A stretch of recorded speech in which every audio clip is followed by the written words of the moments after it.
Jæja, nú það B-liður verkefnisins og við kannski kíkjum á það. Þar spurt hve mikið kostar starfsmaðurinn í 1 mánuð. Setjið upp sundurliðaða útreikninga og með launakostnaði, mótframlagi í lífeyrissjóð og tryggingagjaldi. Og þá höldum við í raun og veru bara áfram með þennan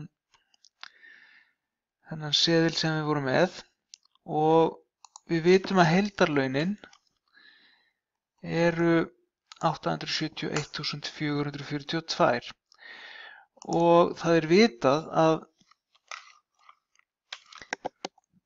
mótframlagi í lífeyrissjóði 6% og að tryggingagjaldi 6,6%. Sagði ég 6,6 í bæði skiptin. Annars vegar 6% og hins vegar 6,6%.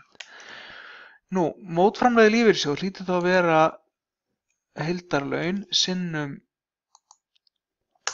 prósentan og tryggingagjaldi hlýtur þá líka að vera heildarlaunin sinnum tryggingagjaldið og hér hefur sá sem bjó þetta til fyrir okkur verið svo vinsamlegur að leggja saman þessar tölur fyrir ykkur og fá út 981.243 krónur sem er þá kostnaður launagreiðanda við það að hafa starfsmann sem fékk útborgað 554.000. Þannig að raun útborgun, þessan krónutala sem að starfsmaður fær útborgað, nánast tvöfaldast.